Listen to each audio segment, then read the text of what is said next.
Comme souvent dans mon travail, il y a l'exploration d'un spectre de questions qui sont autour de la deuxième et de la troisième dimension, c'est-à-dire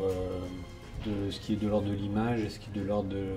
la pensée et ce qui est de l'ordre de l'objet et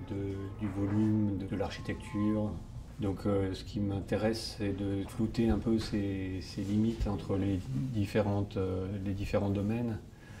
Par exemple, pour être plus clair, les marqueteries sont pour moi des objets qui ne sont pas seulement des images, mais qui ont une existence matérielle, qui ont une forme de statut d'objet, je dirais presque d'autorité d'objet. Et dans cette exposition, qui se passe dans une galerie, mais la galerie a la forme d'une maison, je voulais un rapport presque domestique entre les œuvres. Par exemple, une relation au mur et à l'image et une relation à l'espace qui soit mise en correspondance au travers de ces bustes ou ces statues floues et les marqueteries qui correspondent à chaque fois plus ou moins qui renvoient l'une à l'autre. Il y a aussi un mobile qui intervient dans un espace qui est assez particulier parce qu'il est très vertical et assez étroit, qui relie les différents espaces de la maison. Et des cocardes, qui sont des pièces qui sont là encore des hybrides entre des objets en mouvement, des objets cinétiques, qui sont de l'ordre de la mécanique, je dirais presque, et puis des objets qui sont de l'ordre de la symbolique, qui sont des tableaux.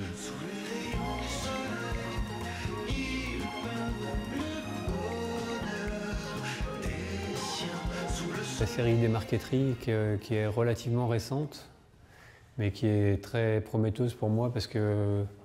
chaque nouvelle pièce est l'exploration un petit peu comme les mobiles d'un même principe, mais qui est décliné différemment. Et bien que ça soit basé sur des pièces qui existent déjà, des sculptures, puisque ce sont des photos de sculptures qu'on reproduit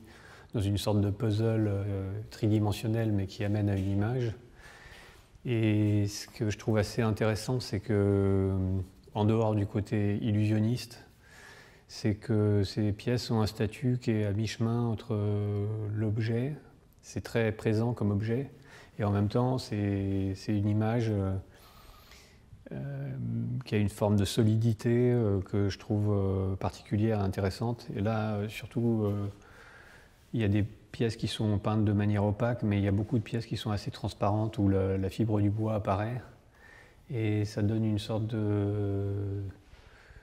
tension entre la volonté de représentation et l'existence de l'image comme un objet. Il y a aussi ce truc que j'aime bien utiliser d'habitude, qui est par exemple que la limite entre une couleur et une autre est un changement d'objet. Et il y a une part d'interprétation un petit peu c'est comme un musicien, un instrumentiste qui interpréterait une partition.